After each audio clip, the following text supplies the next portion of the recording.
I'm offering you the chance to finish what you started. Loss of engagement. Flexible. This is such a unique concept with the Terminal List franchise because right after introducing all of these characters, this world, we're now flashing back and we're going to an origin story. I would love to know for all of you, your first impressions of the script and how you felt kind of flashing back before we move forward in this franchise. Well, I had to catch up with Terminal List and kind of get an idea of who this James Reese was. And that sort of thoroughly grounded me in how the operations work, the SEALs, the inner theme of loyalty and all of that stuff.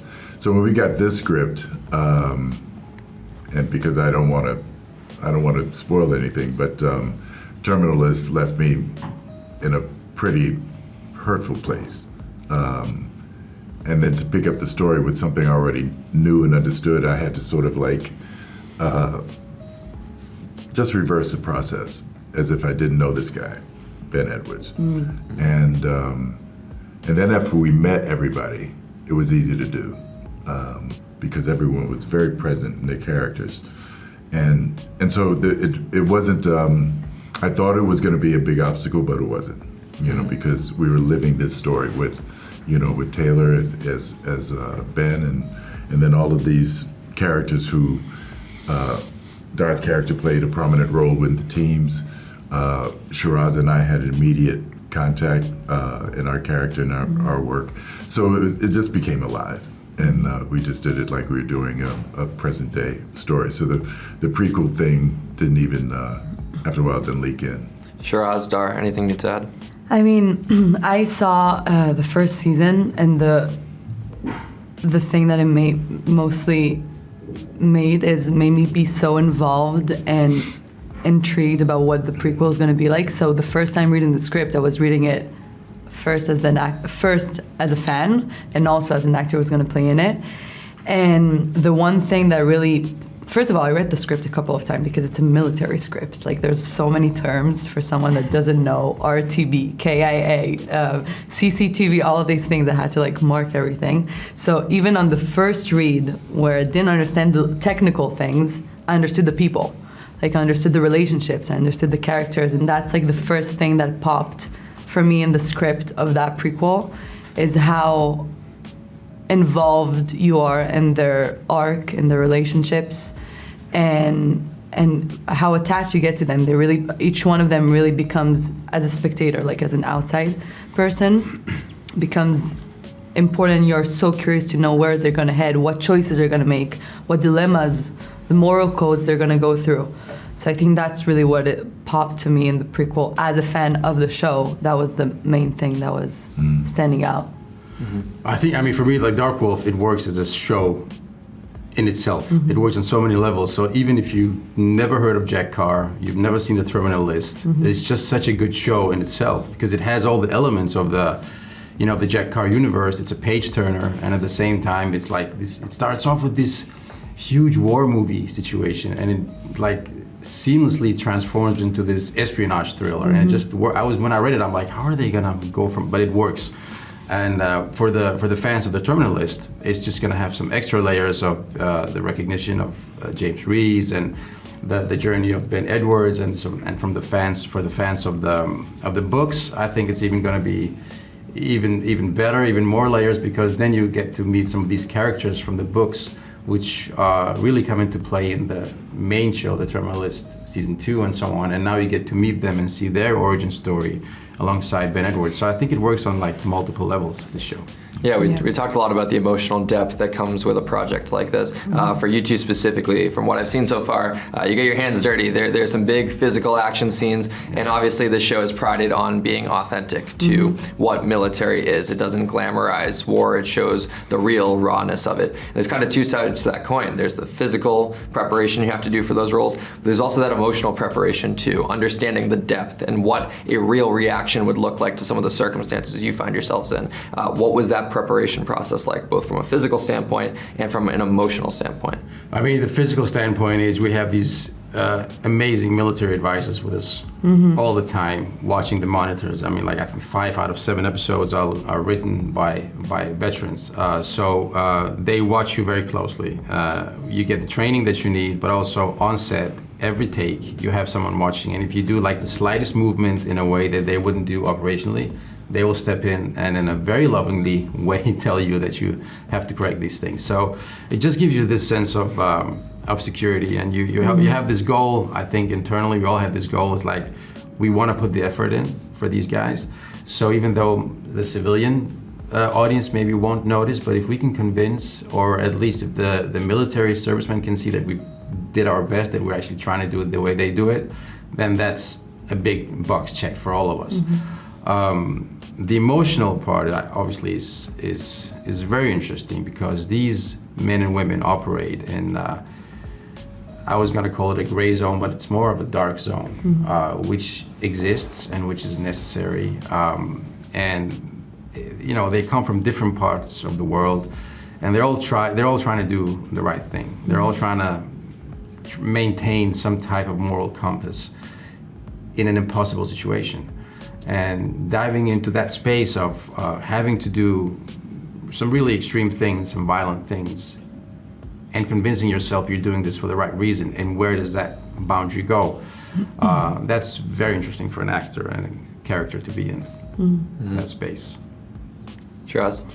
Yeah, I think bouncing back from what he was saying on the military aspect, it's always very intimidating to step into shoes of characters that exist. And obviously this is purely fiction, but these people exist somewhere, and Navy SEALs, they watch the shows, and operators and things like that, and you want to really give them the specific details that they deserve and not make it Hollywood. And I think it's very intimidating, but also so reassuring to step into a world like that with 25 veterans on set, to have people like Jared Shaw have your eyes on you at all time. And if he says yes, you know you made it work. I mean, you made it work hopefully in total, but as in a authentic way. And I think stepping into intimidating shoes with this kind of crew around you is very reassuring. And the physical part of my character goes later on in the show. So the physical part that I'm thinking of when I stepped into the shoot was more to make everything be as believable. The way I handle a gun, the way I am on the computer, even like the technical stuff of these physicality, to really make it believe that she's been doing this for years and she knows exactly what she does. And again, these people are always here to make sure we are believable in that. So there's that aspect. And the emotional aspect, for my character, obviously in a very different way, but I kind of stepped into that character very much paralleling what Tal was stepping into and what I was stepping into, that shoot, being like the youngest, the least seasoned, wanting to prove herself, but also standing her ground, and that arc of like stepping into a very new world, wanting to be in the field. I felt like this shoot was my field. And having the boys and Ronali, having these people be there really helped to go through Tal's arc as authentically as mine, if that makes sense. Yeah, very much so. Yeah. I'm glad you kind of touched on some of the character elements, because Robert, I want to talk to you about Jed. His role, from what I've seen so far, is one of a mentor almost. He wants Ben and Rafe to get back to where they once were. I've seen so many shows like this where I have a little bit of distrust with some of his motivations. Can you kind of tease for me, or for our audience as a whole, what Jed, his ultimate goals are within the Terminal List? Well, it's interesting. I would never use the word mentor for Jed. He was much more ruthless. Overarching figure, yeah, maybe, is more appropriate. He was the term that they use in the field, spy master. So he was that guy. And he brought them into the world because he wanted to use their skills to carry out a mission. I don't think mentor implies a little bit of sympathy or empathy. He didn't have any empathy. It was everybody who came in with a specific. There was just one moment when they first arrived, and they were in the parking lot, and there's just a recollection of our connection, and there was real affection for some of the guys. And I won't say more about that because it shows up. But Jed's the governing thing about him was as Dar just said, it's a dark world. And it's a world where you can't really figure out where your toeholds are and, you know, how you're going to climb this mountain, but you got to climb. And at any moment, Jed was just as precarious as any of the other guys. He just acts like he's not. He has a lot of information and that he's collected over the years, but that information gets confounded all the time. There are many spy masters in the field working against each other, like chess masters all the time. And that's what a beautiful thing about some of the elements in the script. Chess kind of is our governing kind of analogy. And we're always making moves, but we just don't know who we're playing against most times. So so I really think that Jed, what we see is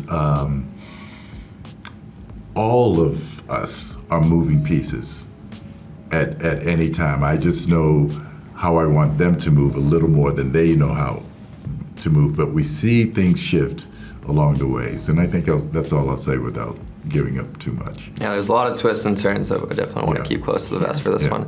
Dar, specifically with Mohammed, we get to see him in that kind of brotherhood element on the base in the early episodes, and I think that brotherhood is so crucial to sell, because if it doesn't feel like these guys are actual, you know, comrades in war, it's not going to feel like anything means anything if we ever get back together. Could you kind of talk to me about developing that dynamic with Chris, Taylor, everyone else on that base? Absolutely. I mean, that's a very good point, because especially in that confusing and dark world where sometimes it's hard to see what's right and what's wrong, the one thing you can rely on is your brother standing next to you. And that just becomes more and more crucial. So you have all these skills and you have all these missions, but at the end of the day, you're fighting for the man or woman standing next to you. And that they brought that naturally to us to set. Jared Shaw, Max, all these guys. It's just such a big part of them. The way they interact with each other, the way they interact with us, and it just spilled off on all of us. That was just, and also, I mean, I think you can even go back and say the way they cast people. Like, I had a meeting with them and we had a chat, and you can just tell that it was all about what kind of person are you. I mean, I did a real casting. You did a real casting. And, you know, do you fit in this environment or don't you? And then also it just spilled into, honestly, sometimes it can be lonely to do a show or to do a movie and you're in a hotel or in an apartment but it was never like this on this one. Like we hung out every day, we played paddle or went to the gym or had dinners, and it just became real friendships way beyond the show. And it just became a little family. And we're shooting season 2 now, and it just feels like coming home to the guys. And I think that also translates into the chemistry, the on-screen chemistry. And I'll underscore what Dar just said. It really, we run into each other around town, but it was the casting that was, I mean, it was so on point, because nobody came in playing hero. You know, nobody, because all military films, the narrative, the hero narrative. But here it was about something else that, and I think the word is the brotherhood, the loyalty, and that thing swallowed us. You can't come in with that. You can't act that, but it can be brought out. And I think all of us help bring that stuff out. In all of these scenes, that was the glue. We had scenes where we were just standing beside each other, but it was how we were present with each other that shows up. And so that hero thing was really, it wasn't in play. We didn't play the uniforms. We didn't play, you know, the mastermind thing. It was just like people going into mystery, Yeah. you know. Yeah, there's no I in team, and I guess it carries over into a right. production like this. Shiraz, with the dynamic conversation with your character of Tal specifically, it's kind of a more unique position because Ben and Rafe are new to her when we Yeah. first meet them. What was that development like? You know, working with Taylor and Chris and developing a team that is new, but making sure you can still be tactile and work together. It's kind of like goes back to what I was saying before. My first day on set with first unit was with Tom and Taylor, and I'd never met them before, and I'd never been on a set like this. This is my first big project, so I was like, okay, work off of that. She still knows what she's doing, and remember that you know what you're doing, but this is an intimidating situation in which you want to prove yourself, but you want to also be like eyes to eyes with the person in front of you. And going back to what Robert was saying about there is no heroes, is the interaction with the actors and also with the characters was so quickly human. And I think that's also what's so special about the show is there's not an idea of what an operator is. You really see the person, and then they do what they do, and that navigates their choices, their dilemmas, their moral compass, and this dark world that you explore with them. But you can really see the person. So I think that was the same for me with the actors in this world. It was like it was the people first, and we were all in a mission together, a little part of a puzzle. And that's also, I think, everyone in teams are very much aware that they're a little part of the puzzle, both the actors and the characters. So that's how I navigated that. This is her part in this, and they do their part. Yeah. Yeah. Obviously, we're flashing back here, so it's leading into the main season of The Terminal List. But I still wanted to ask about the tone. You guys were binging the show before, getting familiarized with what this world is like. How did producing a Terminal List series compare to the tone you felt as an audience member watching that first season? Did it feel consistent, or are there elements here that are going to surprise some fans? I mean, it's a good question. I think it's definitely the same. It's definitely the same universe, right? And it's, but it's affected by Ben's character a lot and how he performs and the way he works. But it's definitely the same character, same universe. It's the Jack Carr universe. It has its that MO, and it's so I think it's going to be very recognizable, and somehow I think it's developed into something a bit bigger.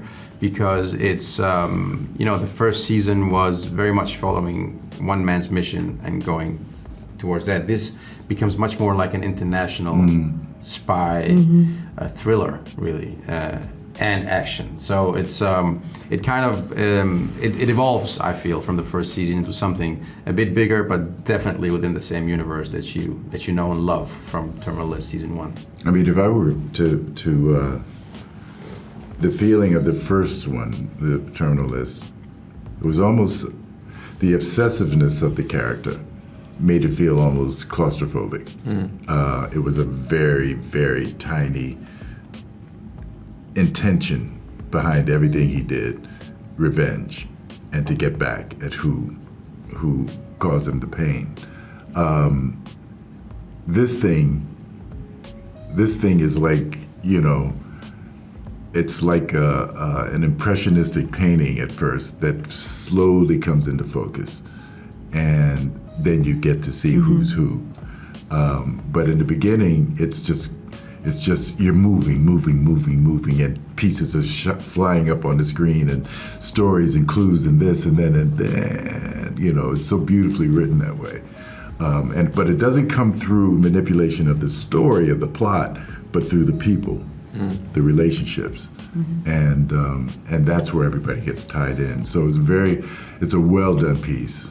You see why he's the spy master, right? Like, just the way he talks. An impressionistic painting that slowly comes into focus. Exactly. Like the show. I mean, that's it. You got your answer right there. Just cut there. Beautiful. Well, I got to wrap with this one really quick, guys. Here you Obviously, go. this I feel like this sets the scene for more Terminal List in the future. Obviously, season 2 production is going on right now. Does this increase your anticipation for what stories we can tell moving forward? I think this world has has many possibilities. Yeah. So we're just enjoying now I'm just can't wait for audiences to see Yeah. this first season because we've just been like it's just been our little big thing, and now you just want to share it with the world and give it its own life, and then we'll see what happens. But there's a lot of possibilities within this universe.